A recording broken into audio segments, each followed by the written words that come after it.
Hey guys, Martin here, bringing another Dragon Ball Z Dokkan battle video. And so we've had two new Dokkan Fest TURs release, which means it is time for another top 10 TURs tier list. So I have made some updates since the last one. Some of the positions have changed around, not just obviously with the addition of new characters, but also based on some discussions from the previous one. The way teams have been updated, all sorts of stuff.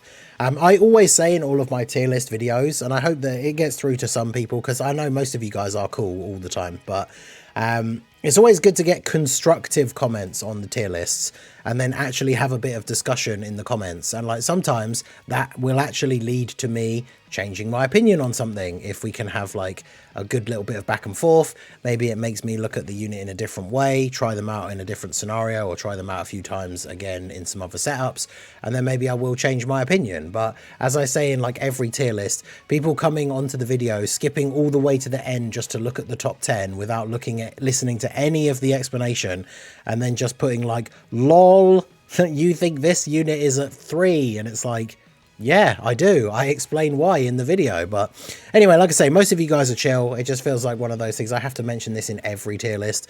All the placements are based on my own opinion. They're all based on my own experience with the game. So obviously some units that I haven't used as much, or, you know, sometimes RNG is different for everyone.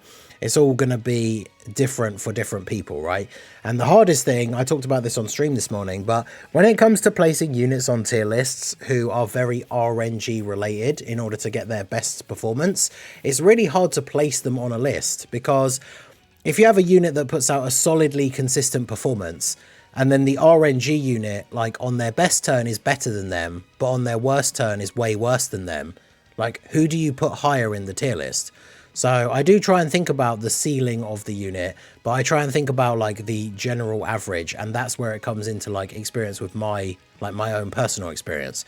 So if you're someone who you always get the best RNG for that unit, and I seem to always get the worst, they might be lower in my personal list than they will be in yours. But obviously, let me know what you guys think in the comments. But yeah, we're going to go ahead and jump straight in. I wanted to start off with Dragon Fist Goku because this guy, I've always thought he's underrated. You guys know he's been in my top 10 for the longest time. I think this is the first time where he would probably have dropped off the list, so I wanted to include him as an honorable mention. I've put him, when we look at the actual final list at the end, I put him at number 10 alongside Topo, who will be the actual number 10 pick. Because Topo, as I've talked about in previous lists that we've done, is a unit that I don't have, so have only experienced him through using him as a friend, like obviously watching videos and stuff from other people. And Topo, whilst he is good, his team is definitely not the craziest, and it's tough. Like for me personally, obviously I don't have Topo, and I really like Dragon Fist Goku, so I would want to put him at 10 and not have Topo on the list at all. But I feel like that's kind of unfair. In certain situations, especially in their best case scenarios, like Topo can be really, really good. But Dragon Fist Goku is another one of those units, as we've already mentioned, who does rely on RNG, right? Like after supering, he has a decent amount of raw defense, and in slot 2 or 3 has a 70% chance to dodge. But if he doesn't dodge, then he will get obliterated by a super. Whereas Topo, obviously, especially once you transform and before you've lost like a decent amount of his damage reduction, he's tanking a lot of stuff. I mean, he has guard as well. So very, very good defensively as well as being good offensively. But Dragon Fist Goku still kind of hangs in there, and I want him to be on the list because obviously Global now has the Goku and Frieza fight, which is something that I now am taking into account when doing these lists. And obviously Goku can just straight up, if you save the standby for the last phase, that's a free turn where Goku and Frieza don't get to super you, because you just counter with the Dragon Fist, and the Dragon Fist counter can actually do damage to them as well, which is nice. I mean, even if it didn't, it would still be cool. The only downside, of course, is that Dragon Fist Goku counters the super in the standby and then automatically dodges the rest of the attacks on the turn. But sometimes Goku and Frieza will do a normal or two before they super, and if he doesn't dodge those in the standby, he will get destroyed. So I kind of want him to still be on the list, which is why he gets an honorable mention. But I suppose realistically, he is 11. If you think he should be at 10 instead of Topo, do let me know what you think down below. But Topo is at number 10. I just think other people on the list are either better than him overall or just have better team setups. Because the hardest one to pick, and I actually kind of asked some people in the chat earlier because I was putting together the list like right at the end of the stream, is Roshi. If you want to switch Roshi and Topo, I could understand. Like Roshi as a unit, his individual performance, he can be really good. Obviously he's providing a lot of support. His team build can be very good. Like you can have a lot of these Gokus, you can have the LR Bulma, who is a bit outdated now, I guess, but like some solid Peppy Gals units on his team as well. But he can be one of those characters where you can build the team without really worrying about him and just have him as a floating support unit. And that team can be really good. So just off of that, really, I feel like he could be better than Topo, but there's easily arguments for Topo being better than Roshi. So if you think Roshi and Topo should be switched, I think that's perfectly fine. I'm definitely not going to make too much of a big argument against that. So I have these guys at the official 9 and 10 spot because Dragon Fist is like an honorable mention. So these guys are at 9 and 10, and if you wanted to switch which one was 9 and which one was 10, I don't think I would have a huge issue with that, to be honest. So then we move on to number 8, and that is Tech Vegeta. This is probably the lowest that he's been on any of these tier lists for me, because I do still think he is really, really good. Vegeta Family and Super Saiyans, like, I've had loads of buffs throughout the year. His team can be really, really strong. Obviously, he's hurt a lot by the Janemba and Gogeta event. Those events are very unique, and I don't put a huge amount of stock in them for how I rate the units. But obviously, events that are hard and hit hard straight away right from the beginning are really bad for this Vegeta, because he really does need to build up. Even like stage 2 of Cell Max, which came out quite a while ago now, like it was really tough doing it with this guy's team, because this guy and even like Blue Evolution Vegeta, if they were taking supers straight away, like right at the beginning, they would take a lot of damage. And this guy is still very, very good. Once he gets built up, obviously he can go crazy. There are units that you can put on his team to give him loads of support. Units like the Super Saiyan Trio, obviously some of the crazy Super Saiyan units that we've got on like Family Kamehameha Gohan, like his team's really, really good. And he can still build up to be really good. But he can be a little bit risky earlier on, and obviously he has the active skill, which can do some decent damage, and then obviously gets guaranteed crits. He has the action break if he gets hit first, which unfortunately doesn't help him much against like Goku and Frieza, but Vegeta can still be good. Vegeta is a very similar unit to Fat Buu, but Fat Buu ends up being above Vegeta because of the revive, right? So like in an event like Janemba, straight away turn 1, Vegeta would get clapped by a super and then you die. Int Buu would get clapped by a super, but then you revive. And then on Int Buu's next turn, you then also have a Ghost Usher. Now, in between the two, at number 7, I put the Universe Tree Goku.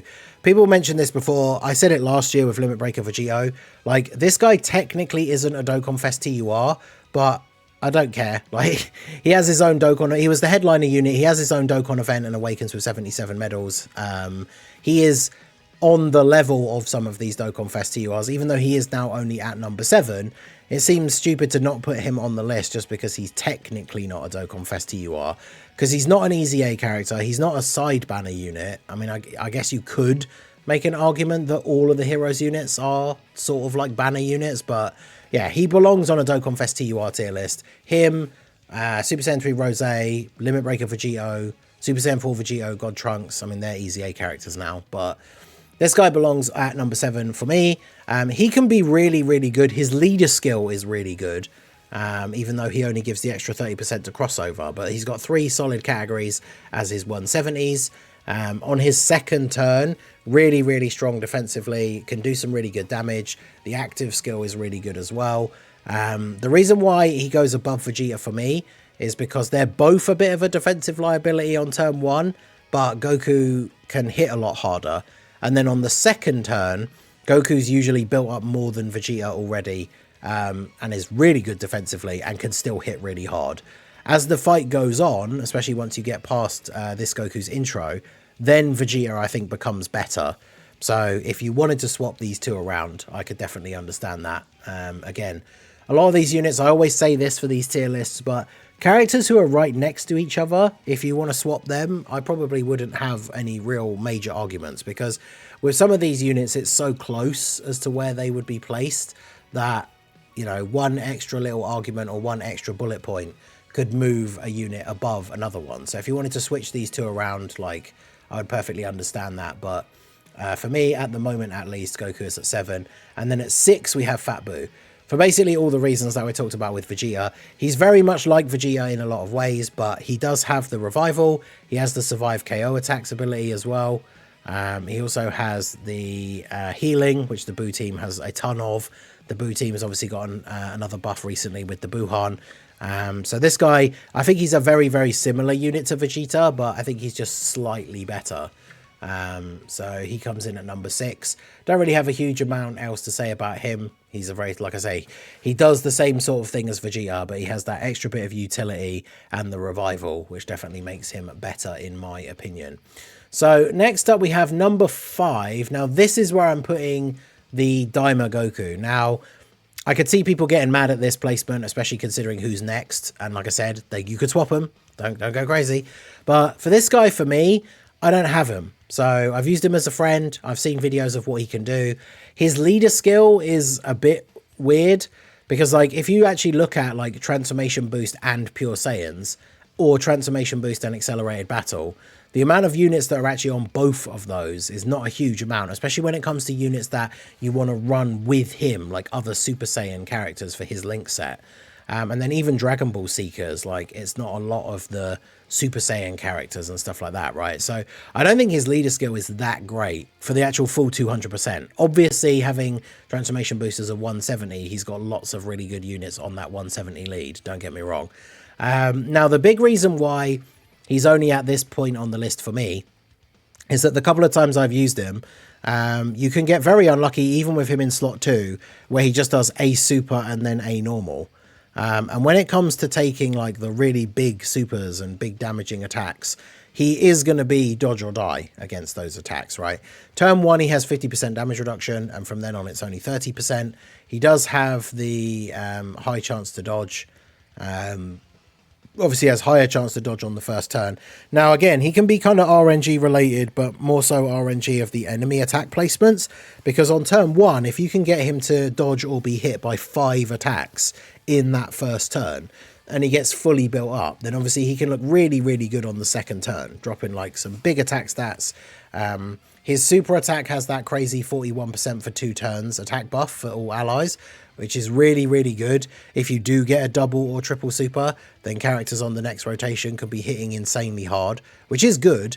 I think maybe he would be lower on the list if he didn't have that. I don't know, but that is a huge bonus for him. But yeah, from what I've seen from my usages of him so far, and as I say, that is mostly just as a friend unit, and from what I've seen of some screenshots and stuff like that, I know that he can go crazy, but he definitely feels like a lot more reliant on RNG. And like I say, when it comes to actually surviving against some of the toughest attacks in the game, he is going to be relying on that dodge in order to survive, which, again, as I said at the very beginning, it's like, how do you rank like RNG based characters? Because I feel like this guy is very RNG based, and if you get the absolute god RNG and you're doing like triple supers and getting dodges on everything like every turn, then obviously he's going to look absolutely insane. But so many times I've had the like 1 super and then 1 or 2 additional normals, and his attack stat gets up to, in that kind of scenario, we're talking between like 13 to 18 million depending on dupes and stuff, potentially 20 if you've got support and that, which is fine, but that's like 1 super, then a couple of normals. I just feel like the other units that are above him can do better than that consistently without RNG, and then obviously there is RNG involved for some of them as well, so it's a tough one. But he's at number 5 for me for now, and then of course at number 4, this is where I know people will get mad. You can swap these two around if you want, but at number 4 we have Super Saiyan 3 Goku. Now bear in mind that for me, I was still putting Super Saiyan 3 Goku at like 1, I think, in the last tier list, or maybe he was at 2. And I keep having people tell me that he's been overrated. I actually haven't watched it because I don't know if he did agree or not, but it wasn't even that long after my last tier list that Truth made a video about, is this unit overrated? Which I think gets underrated too much. Like, this he's basically invincible on turn 1, and then he's pretty much invincible on turn 2. So in shorter difficult events, especially because people do like to make a big deal. Like I said, I don't too much when it comes to these lists, but people like to make a big deal of like the Janemba and Gogeta fights. And this guy's really, really good in that fight, right? Because he's really good defensively. And the Buu Saga team has gotten a crazy amount of buffs. So the fact that he needs a Buu Saga ally around isn't really a huge deal, because some of the top units at the moment, we got the Gotenks, obviously like the Majin Vegeta EZA, that Angel Vegeta, well, he's probably not like one of the best units in the game. His EZA is really, really good as well. All the units they added onto the Buu Saga, like the Dragon Fist Goku. Like, this guy's in a really, really good spot in the meta. And even when we get to like slightly longer events, like against Goku and Frieza, he's not going to be very good in slot 1 by the time you get to the end of that event. But obviously in slot 2, he becomes a much more damage dealing unit. And once he's gotten a bunch of supers off, he does have good defense. He still has some damage reduction. And of course, he has type advantage against them in the final phase. So he can still be really, really good. He's dropped down a couple of spots on the list based on some of the discussions that I've had with people from the recent tier lists. Like I say, I do still think he gets underrated, but people are telling me that I'm overrating him quite a lot. I don't think I was overrating him too much, but I feel like the change in the upper part of the list is down to some of the changes in team building and stuff, right? Goku definitely gets extra points for Buu Saga being such a good team at the moment, but the units above him are so massively buffed now because of these recent releases that people were saying they were better. They thought they were better than him before anyway, whereas now I can see it with some of the buffs and stuff, right? So I have Goku at 4. We have DAIMA Goku at 5. Like I said, if you want to switch them, I think that would be perfectly fine. If you've used Goku more, if you've got dupes in him, like his team build, obviously, especially if you're using like his team build and then you have Glorio on it, all that crazy support all together is obviously really, really good. But yeah, let me know what you guys think when it comes to this Angel Goku. I still think he's great. I mean, obviously we've got him at number 4. He's still one of the best TURs, but there we go. So then at number 3, we have Lord Slug. Now, Lord Slug is an interesting one when comparing him to the Goku, because he, as long as you're getting his domain, he obviously has really good damage reduction straight away. When the enemy is a bit weaker earlier on in the event, you can get him to take those hits, build up his passive, build up having the Scouter unlocked, and then potentially other units can take over in slot 1, or he gets enough build up that he can actually still be decent in slot 1 anyway. With that damage reduction, and his post super defense is really, really good. His lead is still really good, right? Even though we have a new leader for demonic power that's a full 200%, having inhuman deeds or movie bosses is obviously very, very good as well. So this guy is still really, really good. Double Slug team still works really, really well, because you get the first domain and then the next domain like activates pretty much when this one runs out.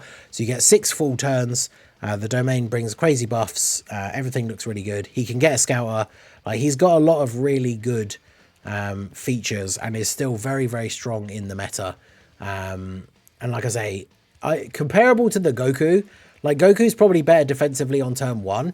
And then as his damage reduction starts to run out, then obviously Slug is going to look better defensively. Post super attack, they're fairly equal until you get a few turns into the event, and then obviously Goku loses enough damage reduction that Slug is then just going to have more, like, straight up. But obviously Slug is a little bit more restricted than Goku in terms of getting his intro, getting the actual domain. But obviously Extreme has gotten a ton of buffs recently, and so Slug is in a very, very good spot in the meta. Definitely a great release.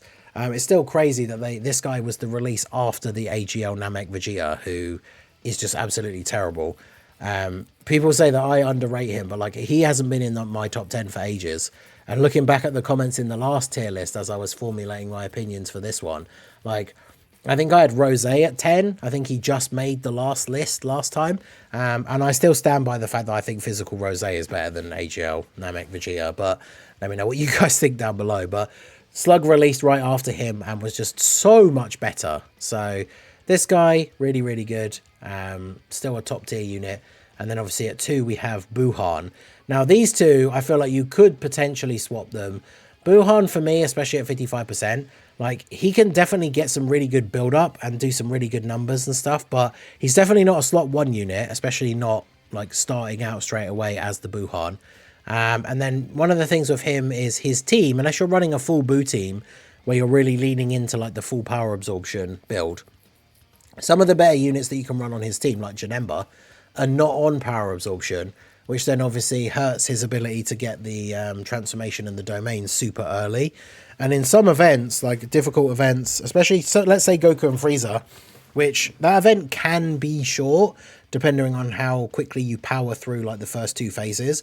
You probably want to, if you're running double tech Buhan, have one of them transform straight away and then have the other one transform as you get nearer to the end, because you do want them to have that build up, because otherwise by the time you get to Goku and Frieza, you're just not doing damage with them, right? And even at 55%, like my Super Buu transforming into Super Buu and then going up against Goku and Frieza still did 0 damage until he got a couple of super attacks off. So if you get it early, then obviously Buhan, once he comes out of that mode, has massively boosted attack. But he certainly can be really, really good. Obviously, as you get further into the fight, he then gets the built-in dodge chance, as well as the extra additional, and he is greatly raising on super. So he becomes one of those units where he's not really a great slot one. I would say even at 55%, like against Janemba, the 55% Super Buu with the domain still gets destroyed in slot 1 by a super. But this guy, especially post-domain and post-transformation, when he comes back to being Buhan, really, really good, really solid slot 2 unit, can do loads of damage. His leader skill, obviously, is really powerful as well. He's on uncontrollable power, which is another really strong category. Like, this guy is really, really good. I could see, based on team build and, like, dupes, if you wanted to swap these two around, I could probably see it. Like, for me, at the moment, on certain teams, I think maybe I like Slug a little bit more, but Buhan definitely has some insane potential.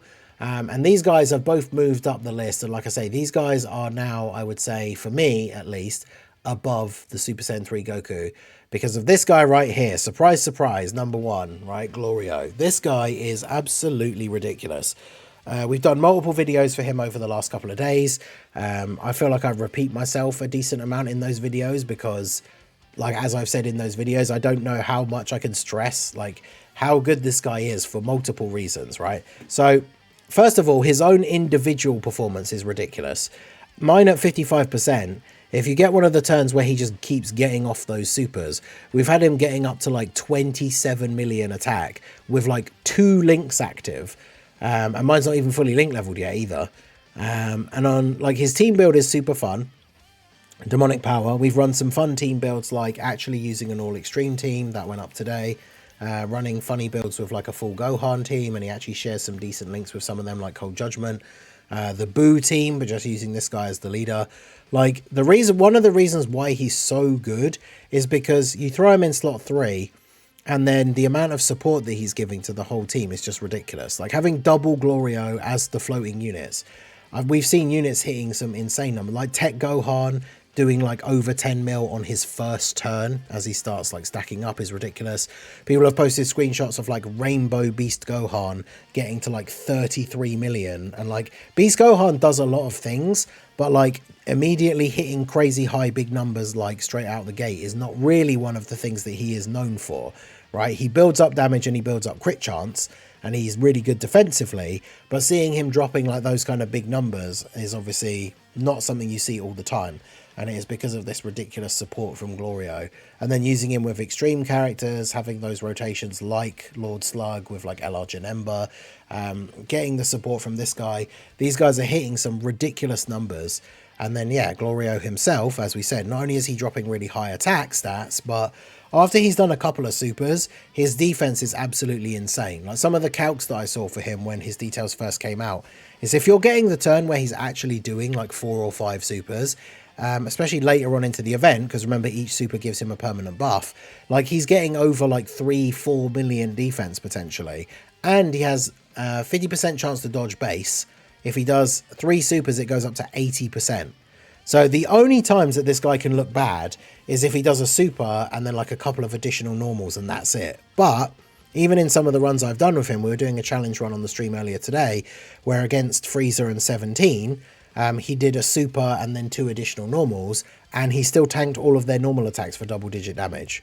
Now, obviously, in that scenario, he is going to get blasted by a super. He can't dodge in that situation, even though he would have 60% chance to dodge if he's done 1 super, but obviously dodge is disabled by Frieza and 17.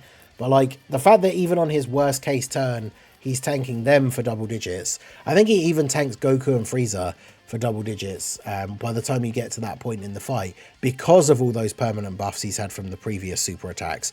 After only doing like 1 or 2 supers, he's tanking them for double digits as well. So I cannot stress enough how ridiculous Glorio is. He's the best TUR in the game. I think even on his worst RNG turns, you can make an argument that he's one of the best units, as long as he's not the one on the rotation that eats a super.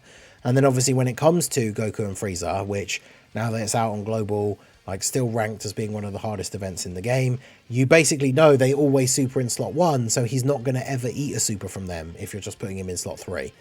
The only time he's going to be in real danger is when Goku and Frieza are below 50% HP, and then he doesn't get off multiple supers in slot 3. But in almost every other scenario, I just don't see how he's not the best unit in the game, right? And he makes every other unit around him look better. And by having his double leads, like having 100% support up basically every turn, once you've got the rotations and you've got 2 of these guys floating, like it just makes the other units on the team look absolutely ridiculous. Like I say, we've done a couple of videos. I've got one went up earlier today, one's going up later today, using very different team builds but with Glorio leads, and all of the units on those teams just look much better because of the Glorio support. So let me know what you guys think down below, but I think he's definitely the best unit in the game. Well, the best TUR in the game. Let's not go crazy. I don't think he's better than like the best LR in the game, although you could probably make some arguments. I'd have to look back. Maybe I'll do that as a video. Let me know what you guys think, but look back at my last like top 10 LR tier list and then try and work out which, if any, of those units we think Glorio is actually better than. That would be kind of interesting. So let me know what you think about that one. But Glorio takes the #1 spot. Let me know what you think. If you think he's not #1, let me know. Outside of, like I say, his worst RNG turns against like STR bosses, I don't see any other situation where really there's much of an argument that he isn't the best. So let me know what you guys think down below. So if we look at the list in order here, or reverse order, we got the honourable mention, Dragon Fist Goku, Topo at 10, Roshi at 9, Saiyan Day Vegeta at 8, Universe Tree Goku at 7, Int Fat Boo at 6, Daima Goku at 5, Super Saiyan 3 Angel Goku at 4, Slug at 3, Buhan at 2, and Glorio at #1. So let me know what you guys think down below in the comment section. Who would you change around and why? Like I say, let me know constructive comments, constructive criticism. What would your top 10 list look like? Always happy to have these discussions in the comment section with people who are actually chill and put reasonable comments. Obviously, any of the ones I mentioned earlier, like, lol, you think this guy's better than this guy? It's like, yeah, I do. And those comments will just get ignored. So let me know what you guys think down below in the comment section. Let me know your personal top 10 list. But yeah, this is my top 10 Dokkan Fest TURs, I guess with a little asterisk, including Universe Tree Goku.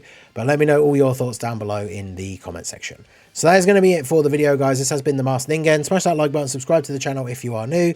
Check out the links down below, and I will see you all again soon. Have a good one.